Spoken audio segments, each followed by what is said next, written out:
So I think just getting started and getting that and learning, I really do think that a lot of this stuff is like learning a new language. It's vocabulary. Once you understand the vocabulary and the language, it's much easier to adapt. And I think a lot of times we don't want to do that. We don't want to learn a new language. We don't want to learn that vocabulary. But once you learn about it and once you start to get into it and you build that muscle, that savings muscle, that investment muscle, it becomes a lot easier. Investing for retirement takes time, patience, and consistency. Eventually, you're going to reach a point where you don't need to contribute any more money to hit your retirement goals, and that's what we call Coast Fire. On our Coast Fire segment today, we're going to interview Jason Edwards from Rhode Island. Jason and his wife Amber hit this Coast Fire milestone in their late 40s. Today, we're going to learn how they accomplished this family financial goal and how this affects their journey going forward. Welcome to the show, Jason. Well, thank you for having me, Andy. I love your podcast. Oh, man, thank you so much for listening to the podcast and helping me have this be my job. I really appreciate it. Let's start off with the Coast Fire 5. These are quick five questions that are going to come your way, and you're going to answer quickly with the answers to give people an idea of your Coast Fire journey. Let's start with the number one. How much have you invested for retirement? Well, until we had the little snafu in the markets the last couple of months, I had about 1.4 million, but right now I looked this morning, I'm at about 1.2 million. So 1.2 million. Yeah, that is still very, very impressive, yeah. Jason, even amongst all the craziness that's happening in the market. All right. Number two, how old are you and your spouse? I'm 51 and my wife is 49. 51 and 49. Very cool. And then number three, based on your Coast Fire calculations, how much will you have in retirement if you don't contribute anything else? Yeah. Normal retirement age at 67 would be about $3.1 million. Wow. 3.1 million. 6% return rate. That is great. That is great. And then how much income could this provide you in retirement at that time? Using the classic kind of 4% rule, but I tend to be on a little bit higher side, 4.5 with Bill Bengen's research. I would say about $120,000 to $140,000, not including things like Social Security or other kinds of items. That's a good caveat. Thank you for clarifying that. And then number five, how much income do you need to live comfortably today? I would say that if we had all of our debt paid off, our home and so forth, I'd be looking at wanting to have about $80,000 per year, about $6,500 a month, something like that. So you are well ahead of that with your Coast Fire journey.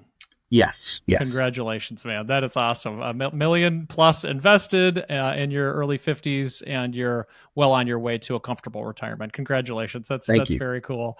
All right. So let's now that we know your situation and your numbers, when did you start investing and what got you motivated?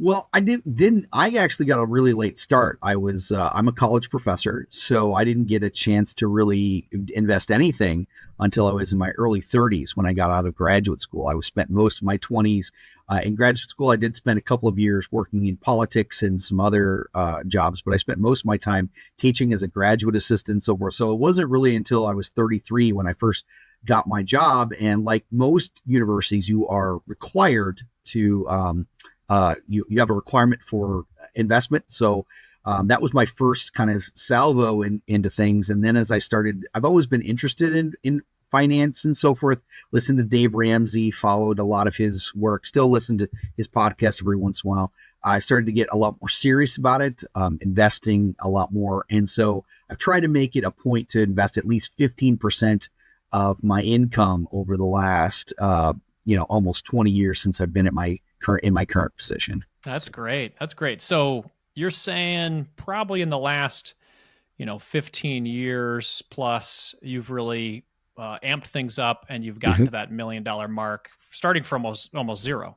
Yeah, I mean, I didn't have any investments when I officially started when I was 33. September of 2006 is when I started at my current university, and that we are mandated to contribute 10% to either a pension or to a 401k. We call it the optional retirement program. It's a 401a. It's the same kind of idea. And then a couple of years later, I opened up a Roth IRA and then a 403b on top of that, and try to contribute in addition to my contractually required contributions every month. That's great, man. That's great. Now, when did you realize this Coast Fire situation where you said, "Oh man, we're doing pretty good, and even without any contributions, we're going to be in a good spot"? Was that something you realized a couple years ago or recently? Yeah, I think, I think I could say realistically that we were Coast Fire right when we hit about $1 million net worth, which was in our late 40s and so forth. I've been into personal finance and the fire movement and so forth really for the last decade and so forth. But certainly with the market being what it was and it has been, really saw that kind of take off. We bought a house, we paid down a lot of our personal debt. I had my student loans forgiven because of public service loan forgiveness. So that really started to start us on that kind of journey. Also, my wife and I, we had a child late in life. We tried for a number of years, but unfortunately, because of infertility and stuff, it didn't work out, and I became a dad not until I was 45. So that changes your Congratulations. perspective on things. And while I didn't accelerate my investment, certainly been focusing a lot more on that. And I know that's something that we're going to talk a little bit about in one of your questions later Yeah. on. Absolutely. Well, let's talk about the investment side of things, because I think when people hear, "Oh, I have $1 million invested," they're like, "Well, what is that? What does that consist of?" Can you just help educate people just what is included in those investments? Where are they invested? Things like that. Yeah, I mean, I am a fan of index funds. I have been convinced by, the work of J.L. Collins, Simple Path to Wealth. I really do think that's the best path for the vast majority of people, including people like myself who probably know a lot more about investing. I spend a lot of time listening to podcasts like your own or watching YouTube videos. I subscribe to a number of financial channels on YouTube. But I think generally speaking, I'm an index fund person, or I try to build that kind of that model in the funds that are available to me. Right now, I'm currently sitting at 100% equities because I'm still in the accumulation phase of going on. But as I get older, I am certainly looking to taper down the amount of exposure I have to equities and move more toward bonds, like I don't have a problem with risk. I haven't really gotten scared with the market, the being what it has been. Certainly the first 48 hours or a little, but after that, I'm kind of like, all right, I don't need it at the moment. What it does do is it might put off when I ideally would want the option to retire. I don't have any desire to retire. I love my job. That's a different, but I would like the option to at least be free to potentially, if God forbid something happened, spending more time with my son, living abroad, a whole host of things that my wife and I have talked about over the years. So That's great. Now, as far as your 100% equities plan right now, you said as you get closer to retirement, that would maybe become maybe a little bit more protected with bonds, things like that. Yeah. At what age do you feel like you might do that? I'm probably looking after 55. I'm going to start to kind of, tamp that down. I'm actually, I'm on, some of the, Facebook groups and so forth. I've actually asked that, when do people start to, how do you build that, 1 to 2 years of cash bucket? I recently just changed for the first time in over a decade. Starting to put some more allocation in the international funds and so forth. The Vanguard kind of, we do have an availability to kind of get that stuff. So I'm trying to broaden my horizons, but probably within the next 5 years, start to think about going to more of an 80-20 portfolio, 75-25. I don't think I'm going to be a 60-40 kind of investor, 50-50. I don't mind risk, and I can handle, I could always go back to teaching. My wife has no plans on retiring. She loves what she does.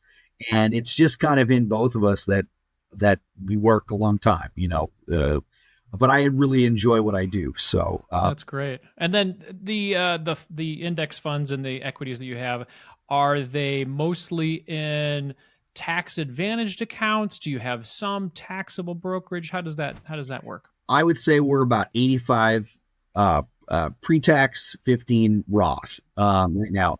And so right now my contributions are about 80% going into pre-tax, and then 20% going into Roth. I would love for us to go total Roth, but that's not part of my plan. And my wife's 403b, they don't, or her 401k, they don't have a Roth 401k, so we just have to kind of go with with what they offer and so forth. And Got it. Yeah, and yeah, converting it would be yeah. a potentially big tax hit depending on your year. Conversions are certainly something that's thinking about, but probably not for a while. Yeah, yeah. Well, I appreciate you talking through the details there. I think that helps people understand the Coast Fire journey and your thoughts there. Talk to us about the income side of things. You mentioned your wife loves what she does and you really enjoy what you do.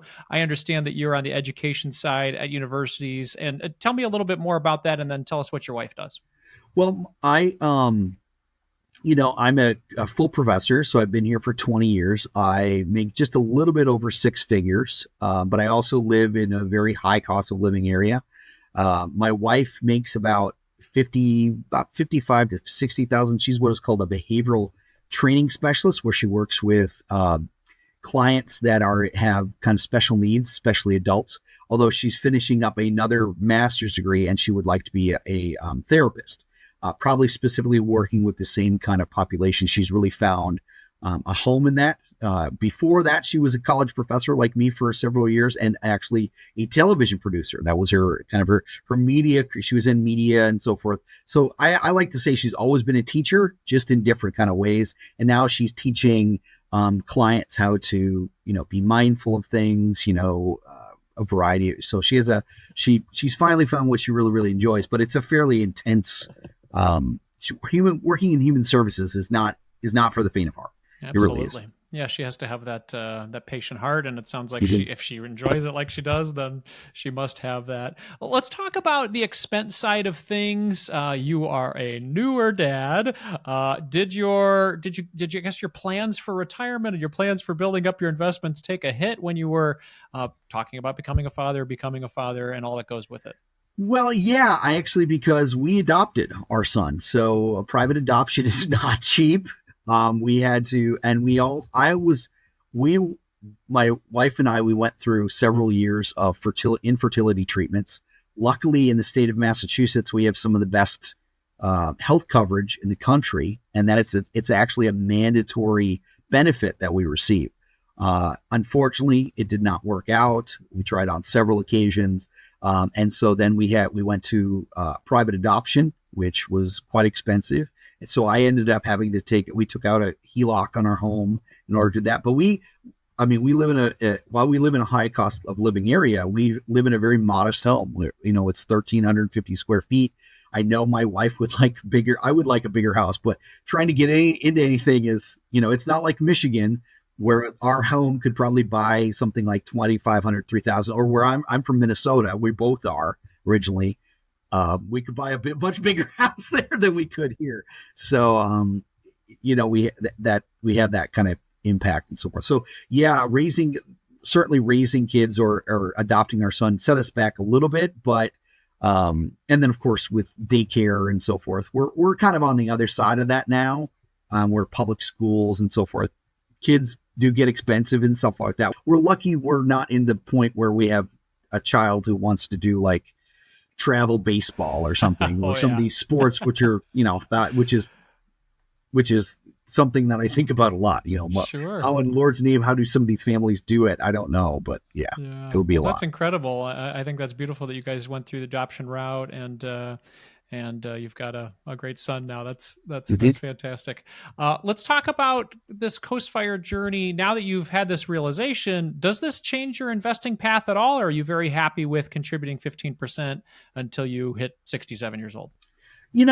I think 15% is good where we are. I would love to actually hit, do more, honestly. But, one of the things that you're constantly hearing about in the fire movement, and that I've really tried to do more of, is experiences. And being an older dad, being much more financially stable, I want to build and have those experiences with our son. So we went to Disney World. We went to the Dominican Republic this last year.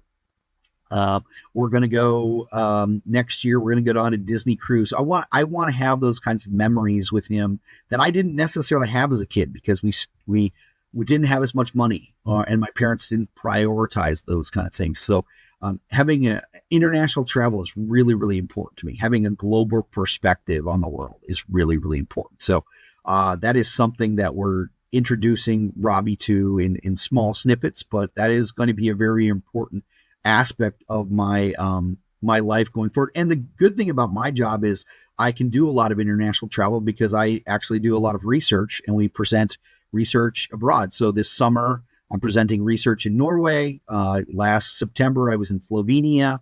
I've gone to over 24 countries, and at least 75% of that is because of the ability to do research and present my findings. And my wife, she happily comes along.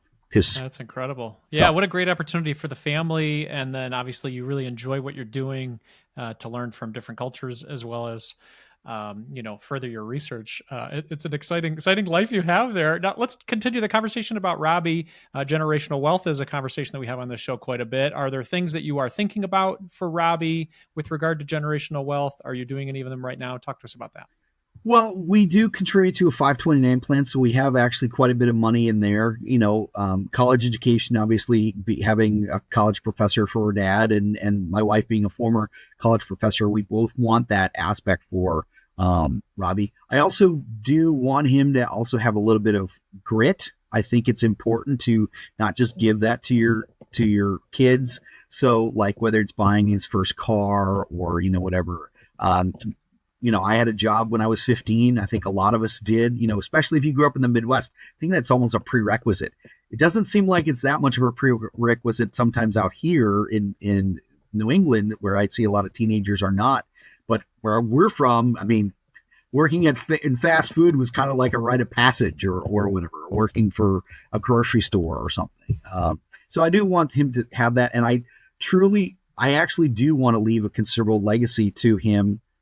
And also hopefully pass that down to if he has grandchildren and so forth.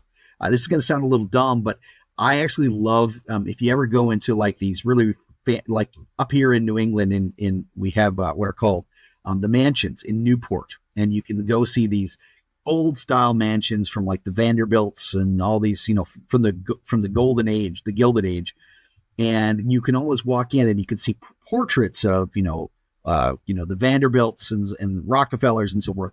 I have this really weird dream of having, something in somebody's house in 7 generations from now, a picture of myself, my wife, and I, and this is the generation that started, and that the Edwards clan, hopefully 7 generations from now, will have built a financial empire and doing a lot of good with that empire. I think money should be, giving back to your community. Funding, artists, community events, cultural events, whatever. That would be a wonderful dream that probably won't be achieved in my lifetime, but I would love to see that happen, down the line. And I love that. I love that. You got a solid name for that. I think the Edwards clan could make this happen with some great future for the family. I wish Robbie and you the best with this plan. I think that's fantastic. Now, there's somebody listening right now, and they are super inspired about your $1 million plus investment account at age 50, and they wanna go your path, Jason. They're very excited about what you've done here. What is one step that they could take following this interview to move in that direction? I think it's actually just getting started. I say this to my students all the time. I'm harping on them probably almost every class to, have some financial literacy. I mean, this is Financial Literacy Month, so when I don't know when will come out and so forth, but we're recording this during Financial Literacy Month. So I think just getting started and getting that and learning, I really do think that a lot of this stuff is like learning a new language. It's vocabulary. Once you understand the vocabulary and the language, it's much easier to adapt. And I think a lot of times we don't want to do that. We don't want to learn a new language. We don't want to learn that vocabulary. But once you learn about it and once you start to get into it and you build that muscle, that savings muscle, that investment muscle, it becomes a lot easier. So that's what I would encourage everyone to do. Just start. Just start with, $20, $50. I know it sounds stupid and so forth. It doesn't matter what age it is, really. And I'm always telling my students when they're getting on the world, start. If your company offers you a match, at least get the match, no matter what. Start with that, and you'll be surprised. And I have students all the time who come up to me and say, "Yeah, you were right. Like, I told you." Now, hopefully, they'll continue that and they'll save more. But I think that's really, really important for people just to start. That I think once you start and you stick with it, it becomes so much easier. That's what I would do. Start. These are great lessons, and I'm glad you're not only sharing them today, but you're sharing them with your students too, so that they can have a brighter future. Now, Jason, I understand you have some social media connections where people could reach out to you. Where can they reach out to you? Sure. If you want to find me, you can find me on either Twitter or Facebook. I'm at J3 Edwards on Twitter. I do a lot of personal finance coaching on the side. And then also I'm on facebook.com/Jason Edwards 57. You're more than welcome to find me there. My profile is pretty open and so forth. So, Excellent. Yeah. Jason, thank you so much for your time today. I really appreciate your sharing your transparent story. I think it's going to help a lot of people today. Thanks. Well, thank you for having me. It was a great pleasure to talk to you. Want to see how close you are to Coastfire? Well, check out our free Coastfire calculator right on our website at marriagekidsandmoney.com. You can access it with the links below. You insert a little bit of information, hit the calculate button, and see how close you are to hitting Coastfire. Check it out.